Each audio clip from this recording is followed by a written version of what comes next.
네, 계속해서 마그네틱 플럭스 덴시티와 마그네틱 필드 인텐시티의 차이점을 보기 위해서 우리가 퍼미어빌리티라는 것을 우리가 생각할 수 있는데요. 즉 투자율이죠. 앞에서 얘기했던 뮤의 값, 마그네틱 필드 인텐시티를 우리가 살펴보도록 하겠습니다. 시티와 그리고 퍼미어빌리티 값을 상수값을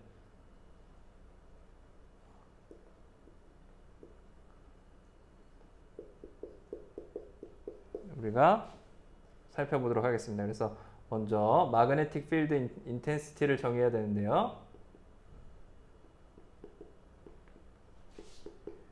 인텐시티는 자개 강도는 우리가 자석 밀도는 바로 전자석이 있으면 공기 중에 자석을 대면 어떻게 돼요? 여기 자석을 대면 바로 자석 밀도가 만들어지는 거죠. 공기 중에서 자석 밀도가 만들어지는 자개가 아니라 자석 밀도가 만들어집니다. 이것과 좀 다르죠? 일렉트릭 필드가 존재하는 거는 우리가 전하가 존재하면 그 전하에서 바로 일렉트릭 필드를 계산해서 설정할 수 있는데요. 그래서 측정할 수 있죠. 다른 전하를 놓는 거에서 그것이 받는 힘이 바로 일렉트릭 필드라면 자석이 있을 때 그 자석에서 자개의 힘을 어떻게 측정하죠? 그리고 전하를 보내서 그 전하가 받는 힘을 우리가 전환하면 그것이 자개가 아니라 자개 강도가 아니라 자석 밀도로 우리가 표현된다고 했어요. 우리가 로렌츠의 힘에서 봤었죠. 로렌츠 방정식에서 우리가 자석 밀도가 나온다는 것을 봤습니다. 그럼 자석 밀도에서 자개 강도, 마그네틱 필드 인텐시티는 어떻게 우리가 설정하느냐? 그것은 이제 퍼미어빌리티에 의해서 설정을 합니다. 그래서 자석 밀도의 회전의 값은 결과적으로 어떻게 된다는 것이죠? 회전의 값은 뮤제로. 뮤제로는 우리가 공기 중 자유공간에서의 투자율이라고 했습니다. 퍼미어빌리티라고 했습니다. 거기에 우리가 외부의 전류 밀도와 내부에서 만들어지는 전류 밀도의 합으로 우리가 전체 어떤 물질에서의 자석 밀도를 표현할 수가 있었어요. 그러면 이 값은 우리가 뮤제로의 J 그리고 또 요건 어떻게 표현할 수 있어요? 등가 전류 밀도라는 것은 내부의 자석 밀도를 회전시킨 값으로 우리가 표현할 수가 있었죠. 그래서 이렇게 분리를 해줘 보겠습니다. 이걸 두 개를 분리해 주면 여기 미안합니다. B죠. BI죠. 자석 밀도를 분리를 해주면 이 값은 어떻게 되죠? 우리가 뮤제로의 J에다가 여기서 자석 밀도와 마그네타이제이션의 관계, 내부 자석 밀도와 마그네타이제이션 벡터와의 관계가 뮤제로를 가지고 있죠. 그래서 BI 대신에 우리가 뮤제로를 넣어서 표현할 수가 있습니다. 이 값에 우리가 뮤제로의 마그네타이제이션 벡터로 인터널 플럭스 덴시티를 바꿔줄 수가 있고요. 표현을. 그러면 이제 우리가 뮤제로 값들이 공통으로 있기 때문에 뮤제로 값들을 공통으로 묶어서 우변에서 취해줘서 좌변으로 그걸 넘겨주겠습니다. 좌변으로 넘겨주면 뮤제로분의 1에다가 우리가 이런 컬을 생각할 수 있겠죠. 컬은 우리가 벡터니까 벡터에다 스칼라 값을 이렇게 취해주고 여기 뮤제로는 다 없애줬으니까 우리가 이렇게 표현해 줄 수 있을 거예요. 맞습니까? 그러면 원래 원천은 뭐였어요? 이 내부에서 만들어지는 전류 JMV 아니면 마그네타이제이션 벡터 이런 것들 그리고 이 외부에서 만들어지는 자석 밀도도 결국에는 원천은 뭐죠? 그 원천은 전류죠. 전류. 외부의 자석 밀도를 만드는 원천 J가 존재했기 때문에 내부에서의 마그네틱 다이폴들이 정렬돼서 내부의 자석 밀도가 또 생긴 거죠. 그래서 원래 이 현상들, 자석 밀도를 전체 자석 밀도 B를 만드는 그 전체 소스는 뭐예요? 소스는 J죠. J 하나죠. 외부에서 만들어진 자석 밀도를 만들어내는 전류 밀도. 그렇죠? 그 전류 밀도로 정리를 해보겠습니다. 이 J로 정리를 해주기 위해서 이 마그네타이제이션 벡터의 컬도 좌변으로 넘겨버릴게요. 좌변으로 넘겨주면 어떻게 되죠? 얘를 넘겨주면 결과적으로 우리가 소스 J만 남기고 나머지는 다 현상이니까 그렇죠? 소스가 원인이죠. 원인만 남기고 모든 것을 다 현상으로 넘겨주면 결과적으로 어떻게 됩니까? 우리가 대의 크로스 프로덕트 연산자만 남기고 나머지는 전체를 묶어주겠습니다. 묶어주면 뮤제로분의 B벡터를 우리가 생각할 수 있을 거고요. 마이너스의 마그네타이제이션 벡터를 생각할 수 있을 거예요. 그렇죠? 전체 만들어지는 자석 밀도와 그렇죠? 마그네타이제이션 벡터를 우리가 컬을 취해주면 뮤제로에다 컬을 취해주면 그 외부에서 만들어진 전류 밀도 J에 의해서 이런 현상이 만들어진다는 것을 우리가 표현할 수가 있겠죠. 여기서 이제 실질적으로 전류 밀도에 의해서 자개가 회전한다라고 했죠. 그걸 우리가 맥스웰 이퀘이션이라고 했는데 결과적으로 이 전체를 어떻게 만들어주면 돼요? 이 전체를 우리가 새로운 자개 강도, 마그네틱 필드 인텐시티라고 정의를 하게 됩니다. 이 값을 우리가 전에는 이제 뮤제로분의 B만 우리가 H라고 정의를 했었는데 자유공간에서는 이제 마그네타이제이션 벡터가 나왔기 때문에 그만큼을 보정해 준 값을 이제 H라고 정의를 한다는 거예요. 얘를 이제 H라고 하고요. 얘를 우리가 마그네틱 필드라고 얘기를 합니다. 필드 인텐시티라고 얘기하고요. 줄여서 마그네틱 필드라고 그렇게 얘기를 합니다. 그래서 자개 강도라고 얘기하고요. 얘를 다시 표현해주면 H로 바꿔서 표현해주면 우리가 알고 있는 맥스웰 이퀘이션이 나오게 되겠죠. 네. 그래서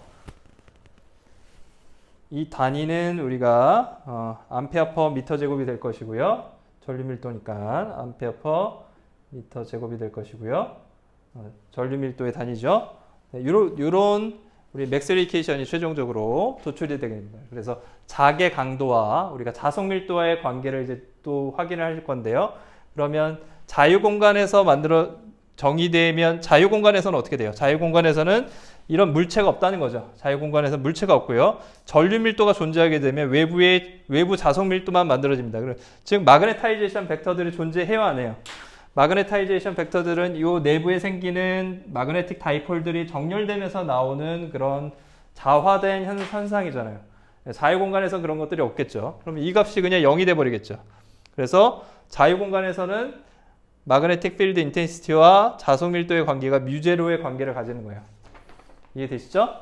네, 그럼 이제 물질에서는 그러면 어떻게 되느냐? 저 마그네타이제이션 벡터 M 때문에 실제로 그 값이 변화되겠죠. 뮤제로가 아니라 물질마다 다른 투자율 값을 가지게 됩니다. 그리고 우리가 뮤제로에서 제로를 뺀 우리가 뮤 값이라고 얘기를 하고요. 투자율이라고 얘기를 합니다. 그 투자율을 우리가 이제 정의를 할 텐데요. 먼저 우리가 스토크스 시어럼에 의해서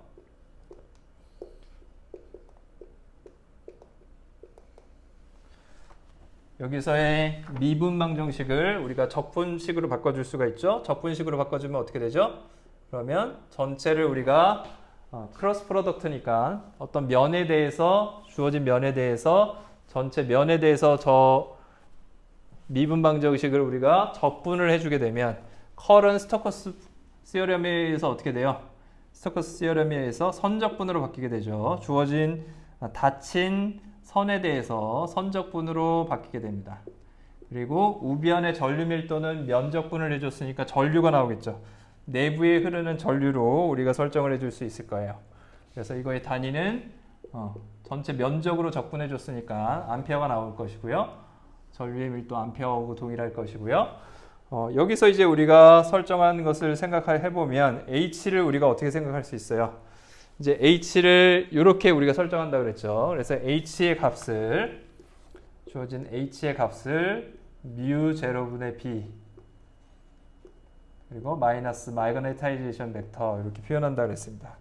즉 여기서 우리가 알 수 있는 것은 뭐냐면 만약에 매질에 주어지는 그런 물질이 자기적 성질이 선형적이고 리니어다는 뜻이죠.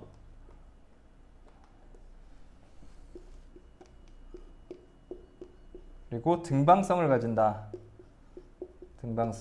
등방성이라는 것은 방향에 따라서 상관없이 동일한 특성을 가지는 거죠. 이소트로픽하다라고 얘기하고요.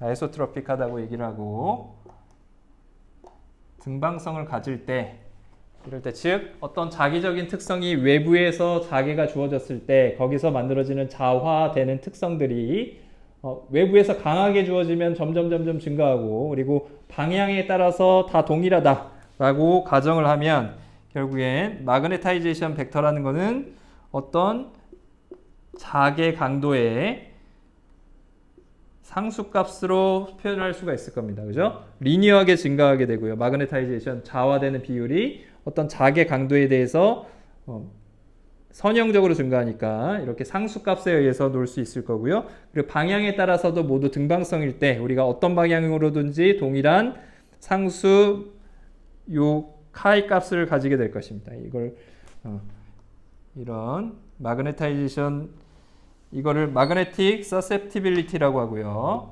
우리가 자화율이라고 합니다. 얼마나 자화가 이루어지는가 하는 비율이죠.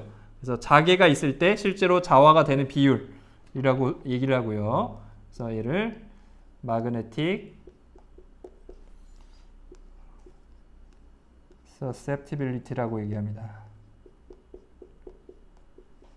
우리말로 자화율이라고 얘기하고요. 얼마나 자화가 되는가 하는 비율이에요. 이렇게 가정을 하면 우리가 이런 자화율 값을 상수값으로 놓을 수 있겠죠. 실제로는 물질에 따라서 이 자화율이 상수가 되지 않는 경우도 있어요. H가 크면 이 자화율 값이 달라질 수도 있죠. 작을 때하고 달리. 그리고 방향에 따라서 다를 수도 있습니다. 그러나 우리가 어떤 매질이 동일한 방향으로 동일하게 자화가 된다라고 얘기를 하고, 그리고 또 선형적으로 그 자화의 특성들이 만들어진다라고 가정을 하면 우리가 H와 마그네타이제이션 벡터 사이의 관계를 이렇게 놓을 수 있다는 거예요. 그럼 이제 이렇게 놓아봅시다. 그럼 어떻게 되죠? 여기서 주어지는 H도 우리가 M으로 표현할 수가 있게 됩니다. M도 H로 표현을 할 수가 있게 되죠. 거꾸로 얘기하면. 그래서 이제 여기서 주어지는 자석 밀도 B를 놓고 이 M도 H로 표현을 해보겠습니다. M도 H를 표현해보면 여기에 결국에는 이 값을 우리가 어떻게 표현할 수 있게 되냐면 B를 우리가 표현해주면 이 결과식을 먼저 우리가 B로 정리를 해주면 어떻게 돼요? B로 정리를 해주면 μ0의 H에다가 플러스 μ0의 자화 벡터 이렇게 표현이 되겠죠? 자석 밀도라는 건 결국에는 마그네틱 필드 인텐시티의 자화 벡터 거기에다가 주어지는 μ0 값은 뭐예요? 네, 자유 공간에서의 투자율이었죠. 그 값을 곱해준 겁니다. 여기서 물질의 특성은 어디에 달려있죠? μ0는 자유 공간의 특성이기 때문에 특성되는 투자율이기 때문에 물질의 특성이 반영이 안 돼 있고요. H가 아니라 M에 반영이 되죠. M에 의해서 결국엔 물질의 특성에 의해서 M 값이 바뀌게 되겠죠. 어떻게?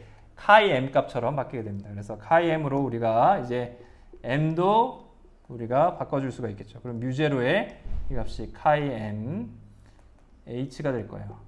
그래서 μ0로 묶어주게 되면 이제 μ0 H로 묶어주게 되면 1 플러스의 우리가 자화율의 자개 강도를 곱해준 수식으로 우리가 최종적인 자석 밀도와 자개 강도, 마그네틱 필드 인텐시티와 마그네틱 플럭스 덴시티 사이의 관계를 이런 상수값으로 얻을 수가 있습니다. μ0는 공기 중의 투자율이었고요. 투자율 상수값이었고요. 1 플러스 카이 M, 이 자화율이 결국엔 뭐예요? 물질의 특성에 따라서 이 두 개의 관계를 설정하는 값이 되겠죠. 그 상수값이 되겠죠. 결과적으로 주어지는 값은 뭐예요? 이걸 우리가 이 카이 M 값을 뭐라고 하냐면 카이 M 값을 비투자율이라고 하고요. 얘를 비투자율이라고 해서 μ0에 우리가 μr이라고 표현을 합니다. 1 플러스 카이 M을 μr 비투자율이라고 얘기를 하고요. 거기에 H 값을 곱한 값이 B가 주어지겠죠. 그리고 다시 μ0와 μr의 곱을 우리가 뭐라고 표현하느냐? 이걸 우리가 투자율이라고 얘기를 합니다. 그 물질의 투자율이라고 얘기를 해요. 그래서 H 벡터. 최종적으로 이런 수식을 우리가 얻을 수가 있습니다. 어떤 물질에 대해서 μ 값이 항상 주어지는 거죠.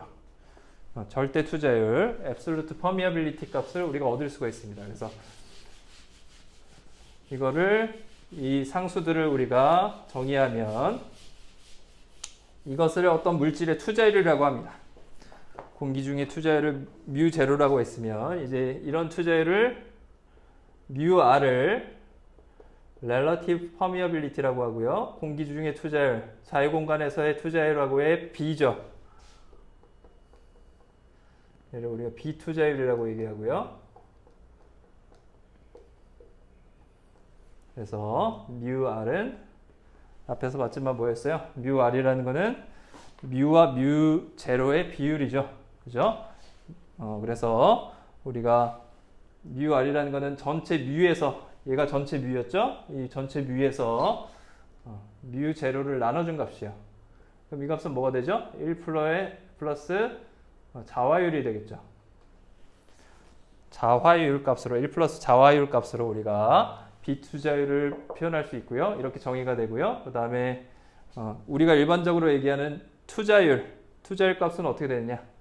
그래서 뮤 값은 우리가 뭐라고 하냐면 뮤 값을 우리가 일반적으로 그냥 줄여서 투자율이라고 합니다. 아니면 절대 투자율이라고 얘기해요. 물질의 절대 투자율이라고 합니다. 공기 중의 투자율과 비교한 값이 아닌 그냥 그 값의 투자율 상수값을 퍼미어빌리티라고 얘기를 하는 거죠.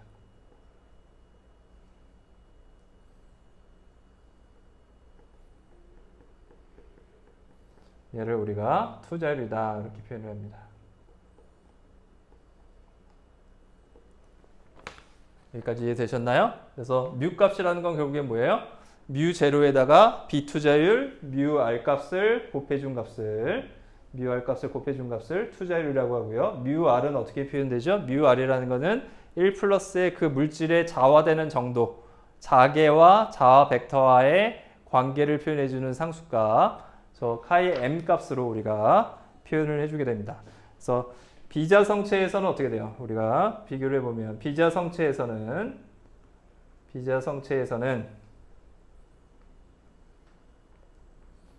카이 m 값이 0이라고 하면 자화가 안 되는 거죠. 비자성체라는 거는 외부에서 자속이 주어져도 내부에서 어떤 자화가 일어나지 않는 것이죠. 내부의 마그네틱 다이폴의 특성들 때문에 이런 특성을 가지는 물체들이 있겠죠. 그럴 경우에는 어떻게 된다는 거예요? 뮤제로 값이 0인 경우, 카이 m 값이 0이고요. 자화율이 0이고요. 그 얘기는 비투자율은 얼마가 된다는 거예요? 뮤 r 값은 1 플러스의 이 값이 0이니까 이 값은 뭐가 될까요? 네, 1이 되겠죠. 그렇죠? 비투자율이 1이니까 결국에는 절대 투자율 뮤 값은 얼마가 되는 거예요? 예. 자유 공간에서의 투자율과 동일하게 되겠죠. 그래서 어떤 자석이 되지 않는, 자화가 일어나지 않는 그런 물체의 투자율은 공기 중의 투자율, 아니면 공기는 자화가 일어나지 않는다고 할 수 있으니까 그렇기 때문에 뮤제로가 된다는 거예요. 자유 공간에서의 투자율 뮤제로 값과 같다는 것이죠. 그래서 이제 자성체의 우리가 성질을 우리가 이해할 수가 있게 되는데요. 자성체의 성질을 보면 우리가 크게 세 가지 특성을 가지는 물체들로 생각할 수가 있어요. 반자성체가 존재하고요. 반자성체는 자화가 반대로 일어나는 거예요. 그래서 뮤의 값이 1보다 조금 작은데 조금 작다는 얘기예요. 거의 같거나 작은 값을 가진다는 얘기입니다. 그러면 어떻게 돼요? 뮤 값이 1보다 약간 작으니까 뮤 값이 1보다 약간 작으면 어떻게 돼요? 그러면 뮤 r, 비투자율 값이 뮤 r 값이 1보다 약간 작으면 어떻게 돼요? 뮤 r 값이 1보다 약간 작다는 얘기는 카이 m 값이 음의 값을 가진다는 얘기죠. 그렇기 때문에 자화가 반대 방향으로 일어난다는 얘기입니다. 그 얘기죠? 카이 m이 작은 음수를 가지는 경우고요. 작은 음수 값을 가지는 그런 특성을 가지는 그런 물체들이 될 것이고요. 예를 들자면 어떤 예들이 있냐면 구리나 금 같은 경우가 반자성체라고 합니다. 이런 반자성체 특성을 가지고요. 그리고 상자성체는 반자성체와 정반대가 되겠죠. 그래서 비투자율 값이 1과 거의 비슷한데 약간 더 큰 거예요. 그래서 비슷한데 약간 더 큰 값을 가지게 되고요. 그래서 자화율은 작은 양수값을 가지겠죠. 작은 양수값을 가질 겁니다. 이런 특성을 가지는 물체는 알루미늄이 있어요. 그래서 여러분들 구리나 은금, 알루미늄 같은 경우에는 거의 대부분 비투자율이 1에 가깝기 때문에 거의 1에 가깝습니다. 거의 1에 가깝고요. 자화가 거의 일어나지 않죠. 매우 작게 일어나기 때문에 자석을 갖다 대면 붙어야 안 붙어요. 동전 갖다 대면 붙지 않죠. 동전을 여러분들 자석에다가 두면 동전은 보통 구리로 이루어져 있기 때문에 혹은 알루미늄으로 되어 있기 때문에 붙지 않습니다. 금과 은도 마찬가지고요. 강자성체라는 게 있어요. 이와는 다르게 강자성체라는 것이 있습니다. 자화율이 매우 큰 값이겠죠. 자화율이 매우 큰 양수로 이루어져 있기 때문에 뮤 R 값은 어떻게 될까요? 뮤 R 값은 1보다 훨씬 크겠죠. 매우 큰 비투자율 값을 가지고요. 결과적으로 절대 투자율도 우리가 얘기하는 그 자유공간에서의 투자율 뮤 제로 값보다 훨씬 더 크게 될 겁니다. 그래서 카이 M은 큰 양수를 가지는 그런 물질이 될 거예요. 그런 물질의 대표적인 것이 뭐예요? 여러분들 자석에 잘 붙는 철 그리고 코발트도 이런 특성이 가지고요. 코발트가 여러 산업재재로 많이 쓰이는데요. 코발트도 이런 강자성체의 특성을 가지게 됩니다. 그래서 그럼 강자성체는 무엇이 다르냐? 이런 반자성체나 상자성체와 다르게 내부에서의 마그네틱 다이폴들이 어떻게 그렇게 강자성체를 만들어내느냐 하는 것인데요. 그 특성을 보기 위해서 우리가 그 특성을 한번 살펴보도록 하겠습니다. 강자성체의 특성을 볼 텐데요. 강자성체는 어떻게 되어 있냐면 스핀 전자들이 내부에 그런 스핀하는 전자들이 전류를 만들어내죠. 전자들이 정렬된 마그네틱 다이폴들이 일정 부분 정렬된 구간들이 있다는 거예요. 이미 정렬이 돼 있는 그런 구획들이 존재한다는 얘기예요. 자화되어져 있는 마그네타이즈드 도메인이라고 하는데요. 그걸 우리가 자구라고 합니다. 자화된 어떤 구역들이 존재한다는 얘기죠. 자구가 존재한다는 얘기예요. 그렇기 때문에 이런 굉장히 큰 자화율을 가지고요. 외부에서의 자속, 자개가 주어졌을 때 실제로 훨씬 큰 내부의 자속과 만나서 강자성체로 마치 자석에 반응하게 된다는 거죠. 예를 들어서 물질이 있으면 물질 내부에 구획들이 존재해서 일정 부분의 구획들 내부에서는 존재하는 자석들이 앞에서 얘기했던 스핀 전자들의 방향들이 어느 정도 일렬로 존재한다는 얘기예요. 어느 정도 일렬로 이 내부에서는 정렬된 자구들이 존재한다는 얘기예요. 이렇게 구획들이 존재해서 내부에 마그네틱 다이폴들이 매우 작은 것들이 그냥 랜덤하게 있는 게 아니라 어느 일정 부분의 구역들에서는 그것들이 일정 방향으로 다 존재한다는 거죠. 물론 이 전체로 보면 어떻게 돼요? 전체로 보면 철 전체가 이 방향이 전체가 랜덤하겠죠. 그래도 구획들이 존재하지만 랜덤하기 때문에 얘는 지금 자석이 아니죠. 근데 외부에서 만약에 자석이 주어지면 외부 자개에 H가 주어지면 어떻게 된다는 얘기예요. external H가 존재하면 외부의 자개가 존재하게 되면 어떻게 된다는 얘기예요. 얘네들이 그 자개 방향으로 일정 방향으로 정렬된다는 얘기입니다. 그렇겠죠?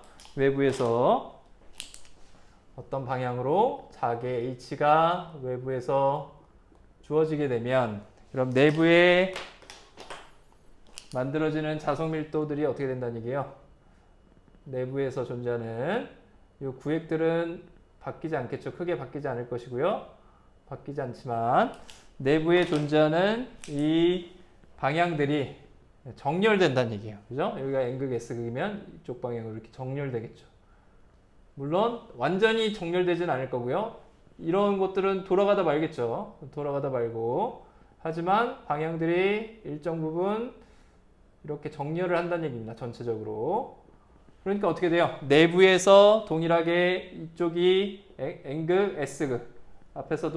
앞에서도 여기 N극 여기가 N극 S극이었으면 여기가 N극, 여기가 S극이 되겠죠. 이쪽이 화살표 방향의 N극이 되겠죠. 그렇게 돼서 전체적으로 자석이 돼서 이 전체가 자석처럼 돼서 이 전체가 이쪽이 S극, N극이 될 거고요. 이 외부에서는 H 마그네틱 필드가 N극이 여기 붙겠죠. 그러면 어떻게 돼요? 이 물체하고 자석하고 붙으려고 하는 그런 현상이 일어나겠죠. 이런 것들을 우리가 뭐라고 하느냐면 강자성체라고 하는 거예요. 강자성체의 특성이 뭔지 아시겠죠? 강자성체의 특징들은 스핀 전자들이 정렬된 자구 자체가 존재하기 때문에 실제로 정렬되는 범위가 굉장히 큰 거예요. 크게 정렬돼서 실질적으로 우리가 마치 자석에 붙이면 동일한 자석처럼 존재하게 된다는 거죠. 그래서 이런 것들을 설명해 주는 것이 우리가 강자성체의 특성이 굉장히 재미있는 특성들이 있는데요. 그 중에서 우리가 자기 이력 현상이라는 것을 설명할 수가 있습니다. 자기 이력 현상이라는 걸 설명할 수가 있고요. 이런 마그네타이즈드 도메인, 자구를 포함하고 있는 강자성체의 특성입니다. 그래서 우리가 히스테리시스 현상이라고 얘기를 하고요. 자기 이력 현상이라고 얘기합니다. 자기 이력 현상이라는 것은 경로를 동일한 방향으로 가지 않고요. 왔던 경로와 다른 이력들을 남긴다는 얘기예요. 그래서 자기 이력 현상이라는 것은 뭐냐면 외부에 이런 자계를 가한다고 생각을 해보죠. 어떤 강자성체, 이런 자구들을 포함하고 있는 강자성체에 외부 자계를 걸었을 때 실제로 자석밀도, 실제로 만들어지는 자석밀도가 어떻게 생겨날 것이냐 하는 것입니다. 그래서 처음에 자계를 점점 세게 가하면 H의 값이 커지겠죠. H 벡터의 크기라고 해보죠. B 벡터의 크기는 내부에서 만들어지는 자석밀도라고 생각을 해보겠습니다. 그러면 자계를 점점 키워주면 어떻게 돼요? 처음엔 크게 변하지 않다가 어느 정도 되면 일정 수준의 기울기로 이런 자계와 자석밀도의 변화가 일어납니다. 그래서 얘를 P1 지점이라고 하고 포인트 P2라고 해봅시다. P2라고 해보죠. 그럼 더 증가를 시키면 얘가 무한정 다 늘어나느냐? 그렇지 않겠죠? 어느 정도 자구들이 정렬이 되면 H를 아무리 증가시켜도 B 값이 세츄레이션 되는 지점들이 있을 겁니다. 그죠? 전체적으로 더 늘어날 수가 없겠죠. 자구가 다 정렬이 됐으면 그거 이상으로 더 자석밀도가 증가할 수는 없잖아요. 그렇죠? 이런 지점들이 발생할 거예요. P3 지점이 발생을 하겠죠. 그럼 이 P3 지점에서 다시 우리가 자계 강도를 점점 줄여봅시다. 줄이면 어떤 일이 발생할까요? P3 지점에서 점점 줄여주면 어떤 일이 발생하냐면 P2 지점으로 이렇게 다시 줄어들까요? 그렇지 않습니다. H에서 점점 줄이면 자구들이 일정 방향으로 다 정렬이 돼서 이런 자석밀도를 가지겠죠? 여기서 주어지는 이런 자석밀도를 가지겠죠? 이 자석밀도에서 어떻게 되냐면 실질적으로 점점 자계를 줄여주면 이 자석밀도가 좀 남아있어요.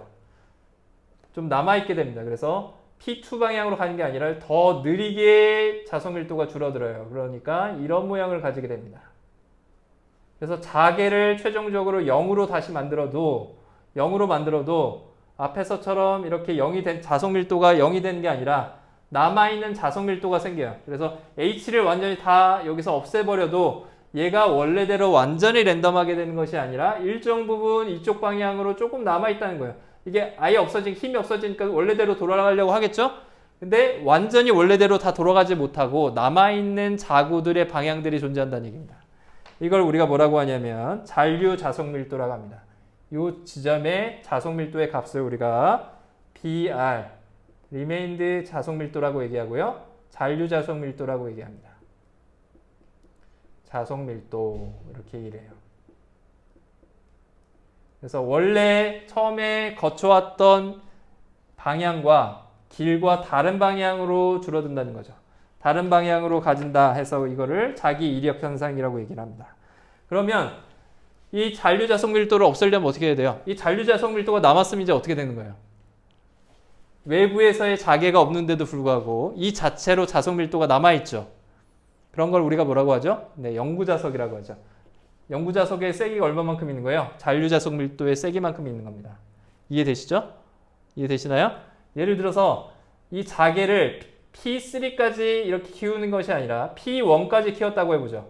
P1까지만 자개를 주었어요. 외부에서. 그러면 다시 이 값을 따라서 갈 수도 있어요. 그렇게 큰 값이 아니었으니까 원래대로 회복되는 정도가 조금만 돌아갔으니까 원래대로 다 돌아가서 잔류자석 밀도가 0이 될 수도 있겠죠. 그런 경우에 영구자석이 만들어지지 않는데 일정 세기 이상으로 외부 자개를 주어지면 내부에서의 자구들이 일정 부분 원래대로 다 돌아가지 못하고 남는 게 있어서 잔류자석 밀도를 만들어낸다는 얘기입니다. 그러면 영구자석이 만들어지겠죠. 그래서 이 자석을 없애려면 자석 밀도를 없애려면 어떻게 해야 되겠어요? 잔류자석 밀도를 없애주는 방법은 뭐예요? 반대 방향으로 자개를 증가시키는 거예요. 그럼 반대 방향으로 자개를 증가시키면 자개 방향이 마이너스 방향이 되겠죠? 그러면 이 값이 잔류자석 밀도가 0이 되는 자개의 강도가 있습니다. 이 강도를 우리가 HC라고 표현을 합니다. HC라고 얘기하고요. 항자개 강도라고 얘기를 해요. 이거를 항자개 강도. 네. 반대 방향으로 돌려서 실제로 0이 나오는 이런 자개 강도를 이렇게 표현을 합니다. 그러면 이 값에서 우리가 더 값을 키워주면 어떻게 되겠어요? 더 값을 키워주면 항자개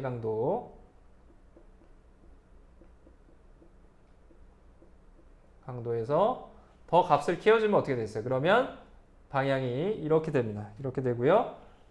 전체 그림 모양이 이런 대칭되는 모양으로 가지는 모양이 됩니다. 이런 모양의 자기 이력 곡선을 우리가 생각을 할 수가 있어요. 그래서 이 지점이 P3에 대응되는 지점이죠. P3에 정확하게 원점 대칭된 지점으로 이 지점을 우리가 만들 수가 있고요. 그 값에서 다시 자개 강도를 키워주면 플러스 방향으로 키워주면 점점 없애주면 이런 곡선들을 만들 것이고요. 여기서 어떻게 되는 거예요? 반대 방향에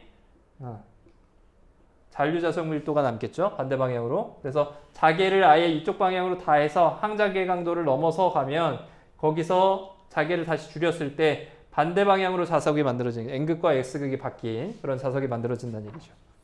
만약에 P2 지점에서 우리가 P3까지 가지 않고 P2 지점에서 자개 강도를 다시 줄여준다. 반대 방향으로 주어진다. 점점. 그러면 영구자석이 좀 더 작은 자석이 만들어지겠죠. 이런 자석이 만들어질 수 있다는 거예요. 그래서 그때 자기 이력 곡선이 이렇게 만들어지겠죠. 여기가 BR, BR 이렇게 만들어질 것이고요. 좀 더 샤프한 모양의 이런 자기 이력 곡선을 가지게 될 것입니다. 그래서 P2 지점이 이쪽 지점이었으면 여기서의 반대 지점에서의 이 지점을 우리가 P2'이라고 생각할 수 있겠죠. 원점 대칭된 지점. 이런 값들을 우리가 생각할 수가 있을 겁니다. 자, 그럼 여러분들 한번 생각해 보십시오. 이런 영구자석들이 이용되는 그런 특성을 가진 그런 기기들이 굉장히 많은데요. 영구자석 이용하는 게 뭐가 있죠, 여러분들? 여러분들 요즘에 전기자동차를 하기 위해서 모터가 필요하죠. 강한 모터를 만들기 위해서는 강한 자석의 힘이 필요하게 될 거고요. 그래서 이제 로렌츠의 힘에 의해서 우리가 모터를 만들 수가 있는 거죠. 그러면 실제로 우리가 이런 자기 이력 곡선이 어떤 특성을 가져야지 좋은 영구자석을 강한 모터의 힘을 내는 영구자석을 만들 수 있을까요? 그래서 자기 이력 곡선의 물체마다 철이냐 코발트냐 어떤 물체를 포함하느냐에 따라서 자기 이력 곡선의 모양이 달라질 수 있습니다. 자기 이력 곡선의 모양이 예를 들자면 이런 자기 이력 곡선도 있을 것이고요. 매우 작은 이런 특성의 자기 이력 곡선도 있을 것이고요. 그것과 대비되게 매우 큰 모양의 자기 이력 곡선도 있을 겁니다. 이런 자기 이력 곡선도 있을 거예요. 그렇죠?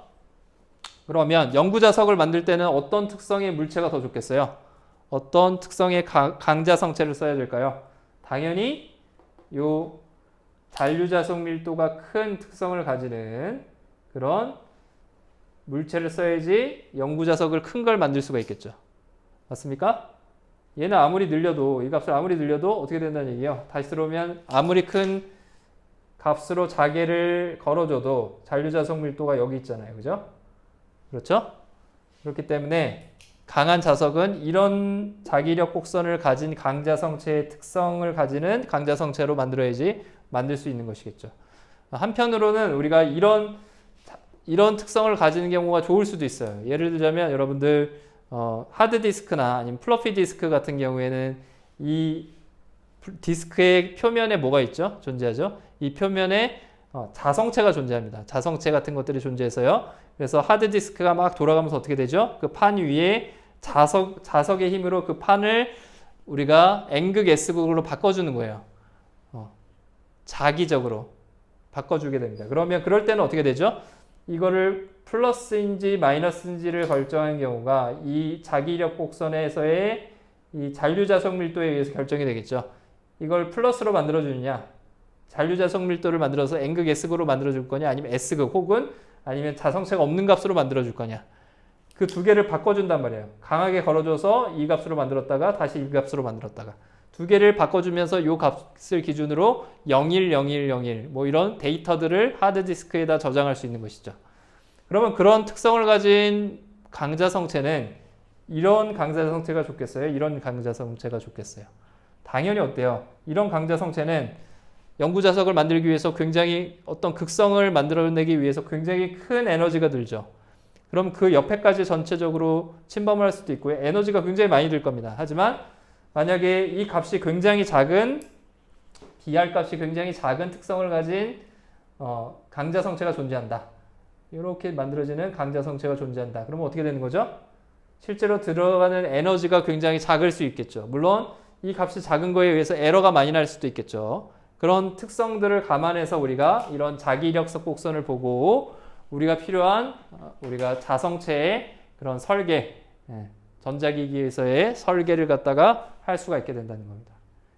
여기까지 이해되셨나요? 네, 여러분들 수고하셨고요. 네, 그럼 다음에 뵙겠습니다. 감사합니다.